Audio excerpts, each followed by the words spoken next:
His laughter still burns in my ears. Graduation dinner, supposed to be a celebration. My cap and gown still folded in the back seat of the car, my future hanging like a fragile thread. Instead of congratulations, I got a joke wrapped like a knife. Old enough to pay rent or get out. The table erupted in laughter. Even my mother hid her smile behind a glass of wine. My siblings looked at me the way wolves look at a wounded deer, waiting to see if I'd stumble. I didn't stumble. I chewed my food. I nodded. And I said nothing. Inside, I carved their words into stone. It wasn't the first time. I was 12 when they first turned the house bills into my burden. They dressed it as teaching responsibility. When Dad's hours got cut, when Mom's credit card maxed out, who bailed them out? Me. Babysitting, working after school, college scholarships. Every check I ever earned went to keeping the lights on. I told myself it was family, that they needed me, that one day they'd see me, not as their crutch, but their daughter. But last night at that dinner table, I finally understood. I was never their child. I was their wallet. I spent the night packing in silence. They thought it was another one of my shifts, another night of me keeping things afloat. They didn't notice me removing my documents from the drawer, or the bank statements I had carefully hidden under textbooks. They didn't notice that the old sedan parked outside wasn't just transportation, it was the bridge to the life I had built behind their backs.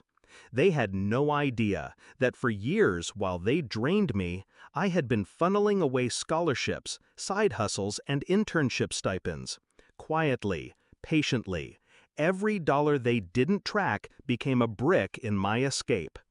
And 3 months before graduation, I signed the papers they would never believe I could sign. My first house. Mine alone. Paid in full. The next morning, Dad was sitting in the living room, scrolling his phone, bare-chested, beer gut spilling. Mom was already asking if I'd make the grocery run, as if last night had never happened. I stood in the doorway with my suitcase. "Where are you going?" Mom frowned. "Out," I said simply. Dad chuckled. "Finally decided to grow up?" I met his eyes. Calm. Cold. Yes. And since I'm grown, I won't be covering the bills anymore. Not the electric, not the mortgage, not the car insurance. None of it. The silence that followed was sharp enough to slice air. At first, Dad laughed again. "You think we need your pocket change?" But then his face twitched. A muscle jumped in his jaw. Because he knew. He knew the water bill hadn't been paid in his name in years. The internet was on my account. Half the mortgage drafts had come from my checks. The car they drove? I was the one who covered the insurance. The color drained from his face. Mom clutched the armrest. You can't just stop," she whispered. "I can," I said, "and I am." I didn't raise my voice. I didn't gloat. I let silence choke them the way their laughter had choked me the night before. I walked out, loaded the last suitcase into my trunk, and drove to the house that bore only my name, 9 streets away. White siding, a quiet porch, keys that jingled like freedom in my pocket. As I opened the door, I didn't cry, I didn't smile. I breathed. For the first time in years, the air was mine. But revenge isn't a house, it's timing. So I waited until the bills piled, waited until their calls shifted from angry to desperate. Dad's voicemail grew slurred. Mom's texts grew panicked. "Where are you? The bank is threatening foreclosure. The power's been cut." Still, I said nothing. Until the night I invited them over.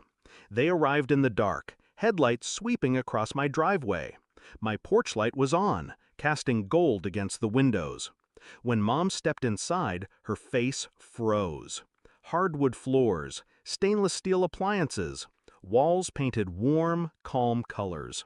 The life she said I could never afford. She stammered, "You bought this?" I looked her in the eyes, steady. "Yes. With the money you didn't notice."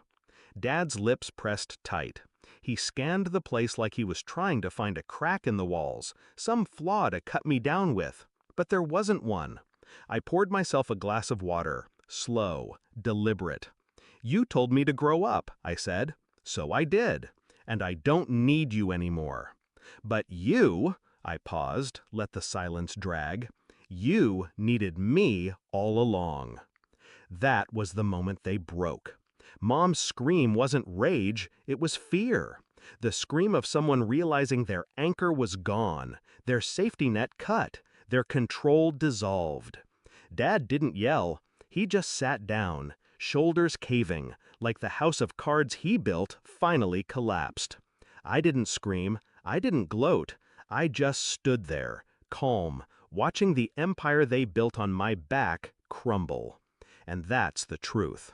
The night they laughed at me, I said nothing. But silence isn't weakness. Silence is planning. Now they know.